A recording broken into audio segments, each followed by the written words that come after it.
मैं हूं शाह मोहम्मद इमरान और आप देख रहे हैं जाग मेरे शहर न्यूज़ चैनल। आज हमारे साथ हमारे स्टूडियो में एक मेहमान है जिनका नाम सैयद शबाना है।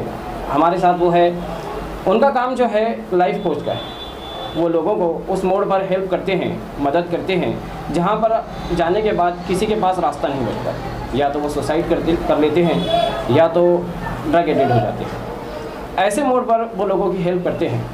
हम उनसे उनके काम के बारे में, उनके प्रोफेशन के बारे में जानेंगे कि वो किस तरह काम करते हैं, किस तरह इस प्रोफेशन में आए और क्यों उन्हें सोचा।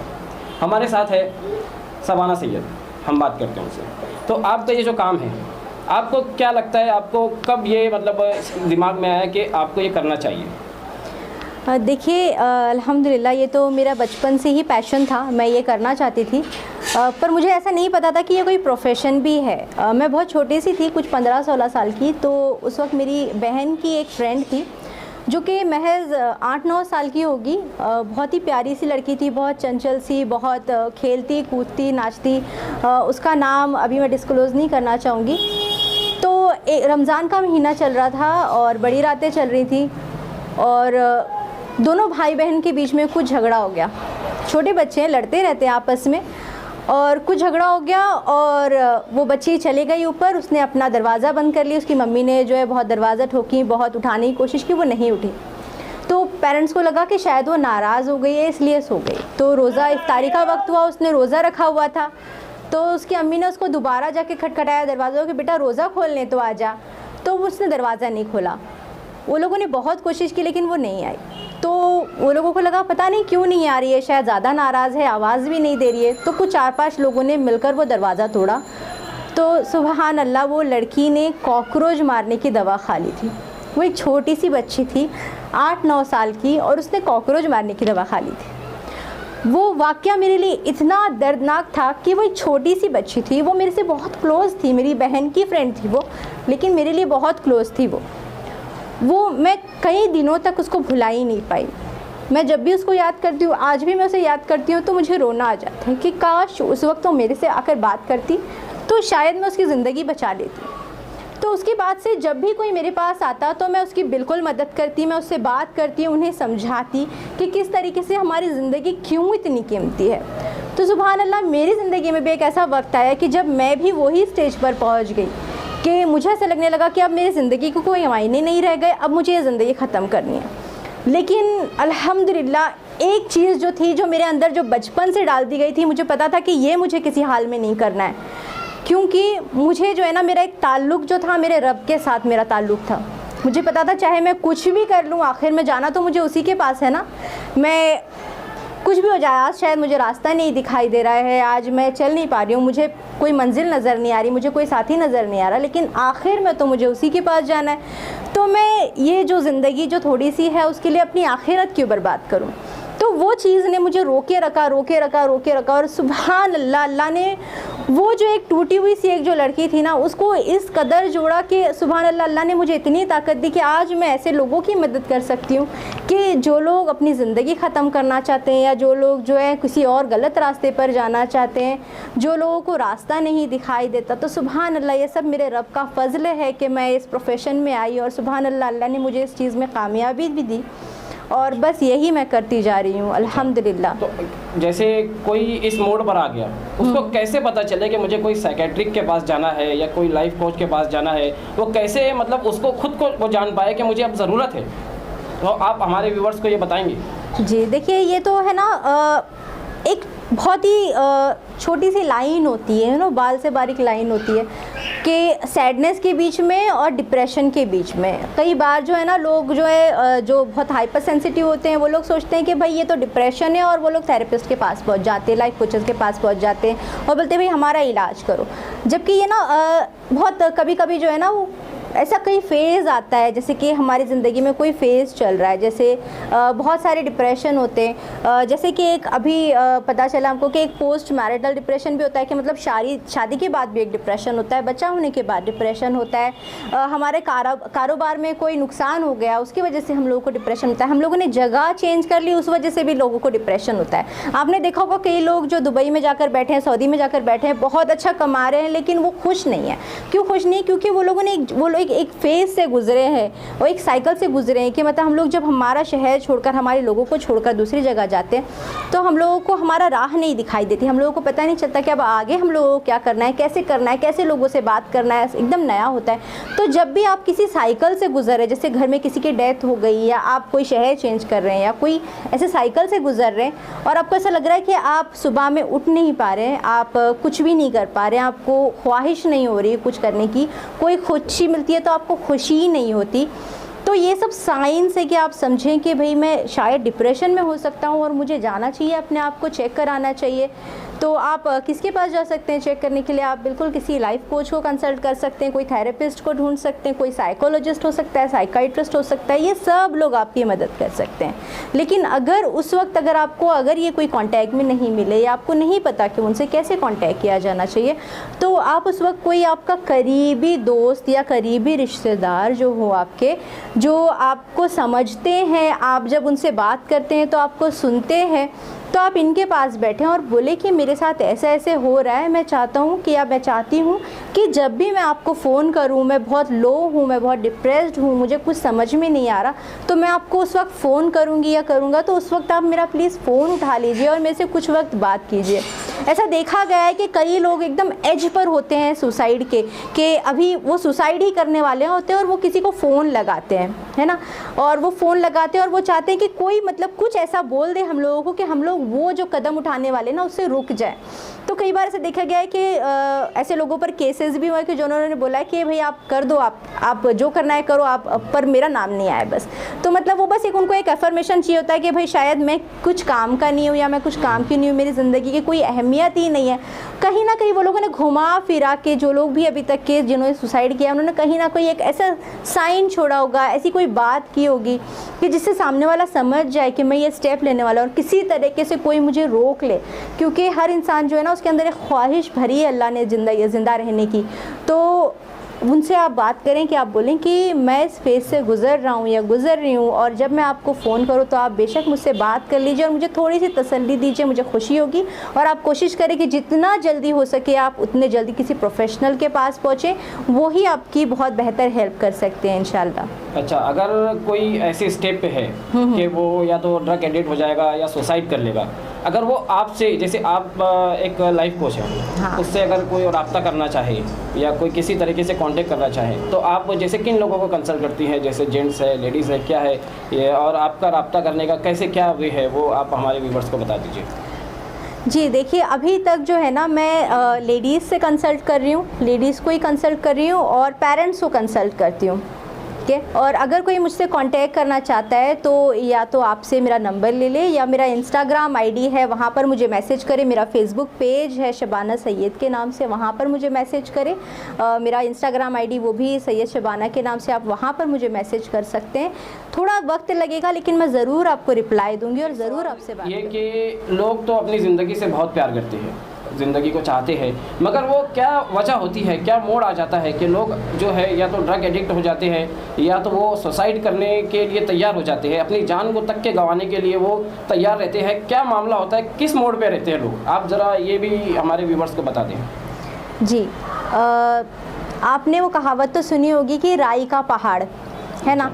तो हम लोगों को ऐसा लगता है कि भाई उसकी तलाक हो गई इसलिए उसने ऐसा कर लिया, या वो बच्चा फेल हो गया इसलिए उसने ऐसा कर लिया, या उनका खेत बर्बाद हो गया इसलिए उसने ऐसा कर लिया।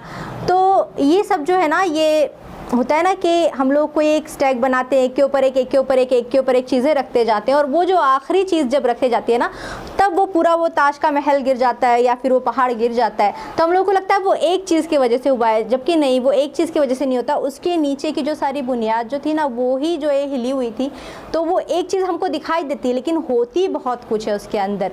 तो जैसे कि अभी लोग होते हैं ना, तो हमको वो सिर्फ एक वजह दिखाई देती है कि भाई ये एक वजह की वजह से इन्होंने ऐसे किया है, लेकिन ये बहुत सारी वजह जो है ना बचपन से या फिर कहीं ऐसे कोई उनके साथ में कोई ऐसा हादसा हुआ होता है जिसके वजह से बस शुरू हो जाती है। जैसे कोई लड़का है, वो अगर ड्रग एडिक्शन की तरफ जा रहा है, तो आपको डिग करना पड़ता है कि भाई क्या हुआ होगा उस बच्चे की ज़िंदगी में, है ना। कि हो सकता है कि वो बच्चे के पेरेंट्स के रिलेशनशिप बहुत अच्छे नहीं रहे हो, या फिर उस बच्चे को जो है किसी ने एक्सेप्ट नहीं किया। कुछ बच्चे होते हैं ना जो बहुत स्पेशल होते हैं माशाल्लाह, लेकिन ना हम लोग जो है ना ऐसे लोग हैं ना, हम लोग सिर्फ हमारे जैसे लोगों को पसंद करते हैं। जैसे आइंस्टाइन जो है ना वो एक बहुत जीनियस बच्चे थे, लेकिन उनके लोगों ने उनको एक्सेप्ट नहीं किया, उनके फ्रेंड्स ने उनको एक्सेप्ट नहीं किया, उनके टीचर्स ने उनको एक्सेप्ट नहीं किया, हालांकि वो इतने जीनियस थे। तो हमारे बीच में भी ऐसे ही कई बच्चे होते हैं जो बहुत जीनियस होते हैं माशाल्लाह, लेकिन उनको उनका पीयर ग्रुप एक्सेप्ट नहीं कर रहा होता है, क्योंकि वो उनसे थोड़े से अलग होते हैं। तो इसी तरीके की ना बहुत सारी वजह होती है जो छोटी छोटी होती है, लेकिन वो चीज़ नहीं तोड़ रही होती है इस इंसान को, है ना। किसी हाथी के ऊपर आप बोझ रखते जाओ, जब वो आखिरी बोझ आप छोटा सा रखते हो तो वो क्रैश हो जाता है। तो आपको लगता है अरे ये इतनी सी चीज़ की वजह से गिर गया, नहीं, वो इतनी सी चीज़ की वजह से नहीं गिरा, उसके ऊपर बहुत सारी चीज़ें हुई होंगी जो उसको ऐसा लगा कि नहीं भाई मेरी ज़िंदगी के मायने तो ये है। अभी एक स्टूडेंट जो है वो स्टूडेंट क्यों सुसाइड कर लेता है? क्योंकि उसको बचपन से ये सिखाया गया कि भाई नहीं, अगर तुम 90% 100% नहीं लाओगे ना तो तुम कुछ काम के नहीं हो। तो उसको ये बचपन से ही सिखा दिया आपने। तो अब वो बच्चा जब फेल हो जाता है ना, अब उसको ऐसा लगता है कि भाई मेरी ज़िंदगी के तो कोई मायने ही नहीं है, मैं क्यों ज़िंदा हूँ। मतलब मैं एक जो चीज़ थी मेरी ज़िंदगी की, मैं उसी को पूरा नहीं कर पाया तो फिर मेरा क्या फ़ायदा, है ना। तो वहीं पर ख़त्म कर देता है अपने आप को। फिर ऐसा होता है कुछ लड़के जो है ना कोई लड़की को प्रपोज़ करते हैं और वो लड़की उनको इनकार कर देती है। तो हम लोगों को लगता है क्या एक लड़की ने तुझे ना बोल दिया तो तू सुसाइड कर लिया?